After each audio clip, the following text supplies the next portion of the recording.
ಇನ್ನ ಕೋಗಿಲು ಲೇಔಟ್ನಲ್ಲಿ ಅಕ್ರಮವಾಗಿ ಇದ್ದವರಿಗೆ ಬೇರೆ ಕಡೆ ಮನೆ ಕೊಡುವಂತಹ ವಿಚಾರ ಯಾವ ರೀತಿ ಭಾರಿ ಚರ್ಚೆಗೆ ಕಾರಣ ಆಯಿತು ತಾವೆಲ್ಲ ಗಮನಿಸಿದ್ದೀರಿ. ಇವರಿಗೆ ಮನೆ ಕೊಡುವಂತಹ ವಿಚಾರ ಇವತ್ತೇ ಫೈನಲ್ ಆಗುತ್ತಾ, ಅರ್ಹರ ಪಟ್ಟಿ ಇವತ್ತೇ ರಿಲೀಸ್ ಆಗುತ್ತಾ ಅನ್ನುವಂತಹ ಪ್ರಶ್ನೆ. ಅರ್ಹರಿಗೆ ಗುರುವಾರದಿಂದಲೇ ಫ್ಲಾಟ್ ಹಂಚಿಕೆ ಸಾಧ್ಯತೆ ಇದೆ. ಗುರುವಾರ ಮನೆ ಹಂಚಿಕೆ ಅಂತ ಕೃಷ್ಣ ಬೈರೇಗೌಡರು ಹೇಳಿದ್ರು. ಈ ಬೆನ್ನಲ್ಲೇ ಮನೆ ಹಂಚಿಕೆ ಪ್ರಕ್ರಿಯೆ ಚುರುಕುಗೊಂಡಿದೆ. ಫೈಲ್ ಹಿಡಿದು ಲೇಔಟ್ಗೆ ಬಂದಿದ್ದಾರೆ ಕಂದಾಯ ಅಧಿಕಾರಿಗಳು. ಯಲಹಂಕ ತಹಸೀಲ್ದಾರ್ ಅವರಿಂದಲೂ ಕೂಡ ಪರಿಶೀಲನೆ ನಡೆದಿದೆ. ಯಾರು ಅರ್ಹರು ಯಾರು ಅನರ್ಹರು ಇದರ ಬಗ್ಗೆ ಒಂದು ಪಟ್ಟಿಯನ್ನ ಮಾಡಿ ಅರ್ಹರಿಗೆ ಗುರುವಾರದಿಂದಲೇ ಮನೆ ಕೊಡೋದಕ್ಕೆ ಸಿದ್ಧತೆಗಳು ಆಗ್ತಾ ಇದೆ. ಸೊ ಆ ಫೈನಲ್ ಪಟ್ಟಿ ಇವತ್ತೇ ರಿಲೀಸ್ ಆಗುವ ಸಾಧ್ಯತೆಗಳಿದೆ. ಆ ಪಟ್ಟಿಯ ಪ್ರಕಾರ ಗುರುವಾರದಿಂದ ಮನೆ ಕೊಡುವ ಸಾಧ್ಯತೆ ಇದೆ. ಯಾಕಂದ್ರೆ ಸ್ವತಃ ಕಂದಾಯ ಸಚಿವ ಕೃಷ್ಣ ಬೈರೇಗೌಡರು ಹೇಳಿದ್ರು ಮೊನ್ನೆ ಗುರುವಾರ ಮನೆ ಹಂಚಿಕೆ ಅಂತ. ಸೊ ಈ ಹಿನ್ನೆಲೆ ಈಗ ಕೆಲಸ ಮತ್ತಷ್ಟು ಚುರುಕುಗೊಂಡಿದೆ.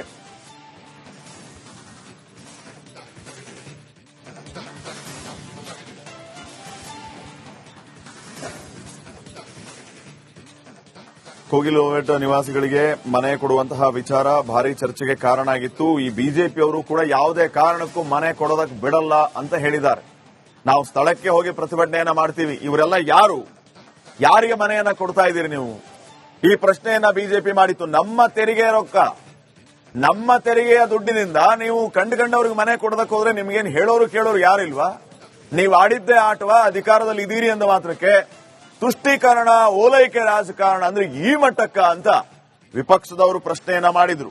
ಈ ಎಲ್ಲ ಗೊಂದಲ ಗಲಾಟೆಗಳ ಮಧ್ಯೆ ಈಗ ಸಿದ್ದರಾಮಯ್ಯ ಸರ್ಕಾರ ಗುರುವಾರದಿಂದ ಬಹುತೇಕ ಮನೆ ಕೊಡುವ ಸಾಧ್ಯತೆ ಇದೆ.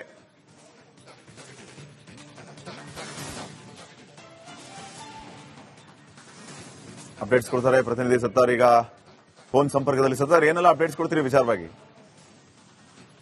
ಶ್ರೀಪಾದ್, ಅಂದ್ರೆ ಇಲ್ಲಿರುವಂತಹ ಜನರಿಗೆ ಪುನರ್ವಸತಿ ಕಲ್ಪಿಸುವ ವಿಚಾರವಾಗಿ ಸಾಕಷ್ಟು ಗೊಂದಲ ಸೃಷ್ಟಿಯಾಗಿತ್ತು. ಡೇ ಒನ್ ನಿಂದಲೂ ಕೂಡ ಈ ಗೊಂದಲ ಇತ್ತು. ಯಾಕಂದ್ರೆ ಇಲ್ಲಿ ಡೆಮಾಲಿಷನ್ ಆಗಿರೋದು 164 ಮನೆಗಳಾದ್ರೆ ಇಲ್ಲಿ ಮನೆಗೋಸ್ಕರ ಅರ್ಜಿ ಹಾಕಿರೋದು 250ಕ್ಕೂ ಹೆಚ್ಚು ಜನರು ಈಗಾಗಲೇ ಅರ್ಜಿ ಹಾಕಿದಂತಹ ಹಿನ್ನೆಲೆ ಪ್ರತಿಯೊಬ್ಬರ ಡಾಕ್ಯುಮೆಂಟ್ ವೆರಿಫಿಕೇಶನ್ ಮಾಡುವಂತ ಕೆಲಸ ಈ ಸದ್ಯಕ್ಕೆ ಇಲ್ಲಿ ಆಗ್ತಾ ಇದೆ. ಇವತ್ತು ಕೋಗಿಲ್ ಲೇಔಟ್ ನ ಪಕ್ಕದಲ್ಲಿರುವಂತಹ ಸರ್ಕಾರಿ ಶಾಲೆ ಆವರಣದಲ್ಲಿ ಎಲ್ಲಾ ಅಧಿಕಾರಿಗಳು, ಬೆಸ್ಕಾಂ ಆಗಿರ್ಬೋದು, ಬೆಸ್ಕಾಂ ಜಿಲ್ಲಾಡಳಿತದಿಂದ ತಹಶೀಲ್ದಾರ್ ಇದ್ರು, ಜೊತೆಗೆ ಇಲ್ಲಿರುವಂತಹ ಸ್ಥಳೀಯವಾಗಿ ಗುರುತಿಸಿಕೊಂಡಿರುವಂತಹ ಅಂದ್ರೆ ಪಂಚಾಯತ್ ವ್ಯಾಪ್ತಿಯಲ್ಲಿ ಆಗಿರಬಹುದು ಅಥವಾ ಪ್ರತಿಯೊಬ್ಬರು ಕೂಡ ಇಲ್ಲಿ ಬಂದು ಪ್ರತಿಯೊಂದು ಡಾಕ್ಯುಮೆಂಟ್ ಹಾಕುವಂತ ಕೆಲಸ ಆಗಿದ್ದಾರೆ.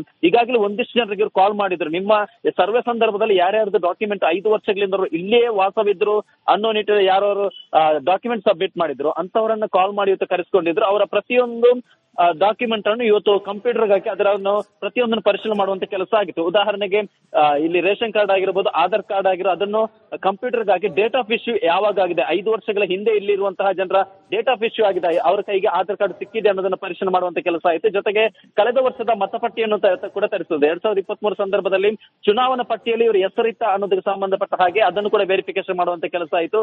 ಬಹುತೇಕ ಯಾರ್ಯಾರದು ಡಾಕ್ಯುಮೆಂಟ್ ಇದೆಯೋ ಅವ್ರನ್ನ ವೆರಿಫಿಕೇಶನ್ ಮಾಡುವಂತ ಕೆಲಸ ಆಗಿದೆ. ಜೊತೆಗೆ ಈಗ ಬೇರೆ ರಾಜ್ಯದಿಂದ ಬಂದವರು ಅಥವಾ ಬೇರೆ ಊರಿನಿಂದ ಬಂದವರು ಅವರ ಮೂಲ ಯಾವುದು, ಅವರ ಮೂಲ ಅದಕ್ಕೆ ಸಂಬಂಧಪಟ್ಟ ಹಾಗೆ ಡಾಕ್ಯುಮೆಂಟ್ ಅನ್ನು ಕೂಡ ಕಲೆ ಹಾಕಿದ್ದಾರೆ. ಉದಾಹರಣೆಗೆ ಬೇರೆ ಜಿಲ್ಲೆಯಿಂದ ಬೆಂಗಳೂರಿಗೆ ಬಂದ್ರೆ ಯಾರು ವಾಸವಿದ್ರೆ ಆ ಒಂದು ಜಿಲ್ಲೆಯ ಅಲ್ಲಿಯ ಅಧಿಕಾರಿಗಳ ಮಾಹಿತಿ ಬೇಕು. ಜೊತೆಗೆ ನಿಮ್ಗೆ ಯಾರು ಅಲ್ಲಿ ನಿಮ್ಗೆ ಆಧಾರ್ ಕಾರ್ಡ್ ಯಾರು ಕೊಟ್ಟರು ಅದರ ಮಾಹಿತಿ ಕೂಡ ಬೇಕು ಅನ್ನೋದ್ರ ನೀತಿಯಲ್ಲಿ ಕೂಡ ಇದೀಗ ಇಲ್ಲಿ ಪರಿಶೀಲನೆ ಕೂಡ ಆಗ್ತಾ ಇದೆ. ಬಹುತೇಕ 5 ವರ್ಷಗಳಿಂದ ಕಂಪಲ್ಸರಿ ಆಗಿ ಬೆಂಗಳೂರಿಗೆ ಸಂಬಂಧಪಟ್ಟ ಹಾಗೆ ಅವ್ರಿಗೆ ಡಾಕ್ಯುಮೆಂಟ್ ಬೇಕಾಗಿತ್ತು, ಅದನ್ನು ಸಬ್ಮಿಟ್ ಮಾಡುವಂತ ಒಂದು ಕೆಲಸ ಆಗ್ತಾ ಇದೆ.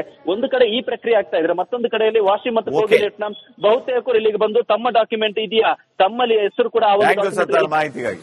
ಇನ್ನ ಕೋಗಿಲು ಲೇಔಟ್ನಲ್ಲಿ ಅಕ್ರಮವಾಗಿ ಇದ್ದವರಿಗೆ ಬೇರೆ ಕಡೆ ಮನೆ ಕೊಡುವಂತಹ ವಿಚಾರ ಯಾವ ರೀತಿ ಭಾರಿ ಚರ್ಚೆಗೆ ಕಾರಣ ಆಯಿತು ತಾವೆಲ್ಲ ಗಮನಿಸಿದ್ದೀರಿ. ಇವರಿಗೆ ಮನೆ ಕೊಡುವಂತಹ ವಿಚಾರ ಇವತ್ತೇ ಫೈನಲ್ ಆಗುತ್ತಾ, ಅರ್ಹರ ಪಟ್ಟಿ ಇವತ್ತೇ ರಿಲೀಸ್ ಆಗುತ್ತಾ ಅನ್ನುವಂತಹ ಪ್ರಶ್ನೆ. ಅರ್ಹರಿಗೆ ಗುರುವಾರದಿಂದಲೇ ಫ್ಲಾಟ್ ಹಂಚಿಕೆ ಸಾಧ್ಯತೆ ಇದೆ.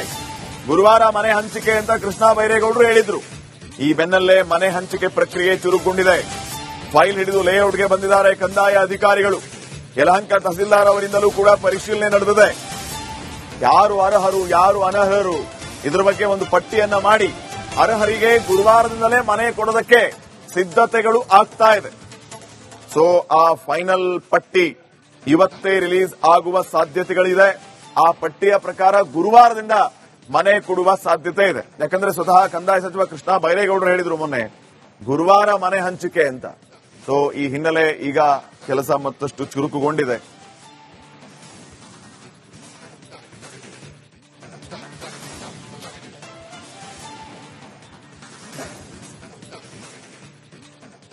ಕೋಗಿಲೋವೆಟ್ ನಿವಾಸಿಗಳಿಗೆ ಮನೆ ಕೊಡುವಂತಹ ವಿಚಾರ ಭಾರಿ ಚರ್ಚೆಗೆ ಕಾರಣ ಆಗಿತ್ತು. ಈ ಬಿಜೆಪಿಯವರು ಕೂಡ ಯಾವುದೇ ಕಾರಣಕ್ಕೂ ಮನೆ ಕೊಡೋದಕ್ಕೆ ಬಿಡಲ್ಲ ಅಂತ ಹೇಳಿದ್ದಾರೆ. ನಾವು ಸ್ಥಳಕ್ಕೆ ಹೋಗಿ ಪ್ರತಿಭಟನೆಯನ್ನ ಮಾಡ್ತೀವಿ. ಇವರೆಲ್ಲ ಯಾರಿಗೆ ಮನೆಯನ್ನ ಕೊಡ್ತಾ ಇದ್ದೀರಿ ನೀವು?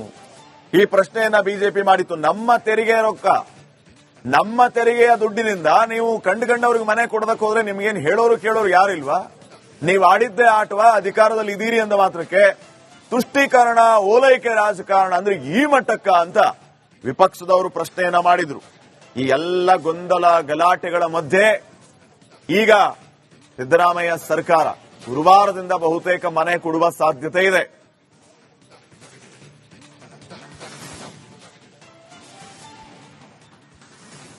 ಅಪ್ಡೇಟ್ಸ್ ಕೊಡ್ತಾರೆ ಪ್ರತಿನಿಧಿ ಸತ್ತಾರ್. ಈಗ ಫೋನ್ ಸಂಪರ್ಕದಲ್ಲಿ ಸತ್ತಾರ್, ಏನೆಲ್ಲ ಅಪ್ಡೇಟ್ಸ್ ಕೊಡ್ತೀರಿ ವಿಚಾರವಾಗಿ?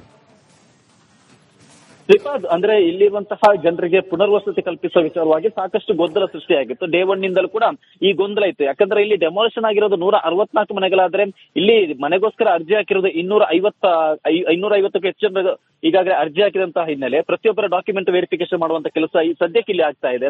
ಇವತ್ತು ಕೋಗಿಲ್ ಲೇಔಟ್ ನ ಪಕ್ಕದಲ್ಲಿರುವಂತಹ ಸರ್ಕಾರಿ ಶಾಲೆ ಆವರಣದಲ್ಲಿ ಎಲ್ಲಾ ಅಧಿಕಾರಿಗಳು, ಬೆಸ್ಕಾಂ ಆಗಿರ್ಬೋದು, ಬೆಸ್ಕಾಂ ಜಿಲ್ಲಾಡಳಿತದಿಂದ ತಹಶೀಲ್ದಾರ್ ಇದ್ರು, ಜೊತೆಗೆ ಇಲ್ಲಿರುವಂತಹ ಸ್ಥಳೀಯವಾಗಿ ಗುರುತಿಸಿಕೊಂಡಿರುವಂತಹ ಅಂದ್ರೆ ಪಂಚಾಯತ್ ವ್ಯಾಪ್ತಿಯಲ್ಲಿ ಆಗಿರಬಹುದು ಅಥವಾ ಪ್ರತಿಯೊಬ್ಬರು ಕೂಡ ಇಲ್ಲಿ ಬಂದು ಪ್ರತಿಯೊಂದು ಡಾಕ್ಯುಮೆಂಟ್ ಹಾಕುವಂತ ಕೆಲಸ ಆಗಿದ್ದಾರೆ. ಈಗಾಗಲೇ ಒಂದಿಷ್ಟು ಜನರಿಗೆ ಕಾಲ್ ಮಾಡಿದ್ರು. ನಿಮ್ಮ ಸರ್ವೆ ಸಂದರ್ಭದಲ್ಲಿ ಯಾರ್ಯಾರ್ದು ಡಾಕ್ಯುಮೆಂಟ್ 5 ವರ್ಷಗಳಿಂದ ಇಲ್ಲಿಯೇ ವಾಸವಿದ್ರು ಅನ್ನೋ ನಿಟ್ಟಿನಲ್ಲಿ ಯಾರು ಡಾಕ್ಯುಮೆಂಟ್ ಸಬ್ಮಿಟ್ ಮಾಡಿದ್ರು ಅಂತವರನ್ನ ಕಾಲ್ ಮಾಡಿ ಇವತ್ತು ಕರೆಸ್ಕೊಂಡಿದ್ರು. ಅವರ ಪ್ರತಿಯೊಂದು ಡಾಕ್ಯುಮೆಂಟ್ ಅನ್ನು ಇವತ್ತು ಕಂಪ್ಯೂಟರ್ಗೆ ಹಾಕಿ ಅದನ್ನು ಪ್ರತಿಯೊಂದನ್ನು ಪರಿಶೀಲನೆ ಮಾಡುವಂತ ಕೆಲಸ ಆಗಿತ್ತು. ಉದಾಹರಣೆಗೆ ಇಲ್ಲಿ ರೇಷನ್ ಕಾರ್ಡ್ ಆಗಿರಬಹುದು, ಆಧಾರ್ ಕಾರ್ಡ್ ಆಗಿರೋ ಅದನ್ನು ಕಂಪ್ಯೂಟರ್ಗೆ ಹಾಕಿ ಡೇಟ್ ಆಫ್ ಇಶ್ಯೂ ಯಾವಾಗ ಆಗಿದೆ, 5 ವರ್ಷಗಳ ಹಿಂದೆ ಇಲ್ಲಿರುವಂತಹ ಜನರ ಡೇಟ್ ಆಫ್ ಇಶ್ಯೂ ಆಗಿದೆ, ಅವರ ಕೈಗೆ ಆಧಾರ್ ಕಾರ್ಡ್ ಸಿಕ್ಕಿದೆ ಅನ್ನೋದನ್ನ ಪರಿಶೀಲನೆ ಮಾಡುವಂತ ಕೆಲಸ ಆಯಿತು. ಜೊತೆಗೆ ಕಳೆದ ವರ್ಷದ ಮತಪಟ್ಟಿಯನ್ನು ಕೂಡ ತರಿಸುತ್ತದೆ. 2023 ಸಂದರ್ಭದಲ್ಲಿ ಚುನಾವಣಾ ಪಟ್ಟಿಯಲ್ಲಿ ಇವರು ಹೆಸರಿತ್ತ ಅನ್ನೋದಕ್ಕೆ ಸಂಬಂಧಪಟ್ಟ ಹಾಗೆ ಅದನ್ನು ಕೂಡ ವೆರಿಫಿಕೇಶನ್ ಮಾಡುವಂತ ಕೆಲಸ ಆಯಿತು.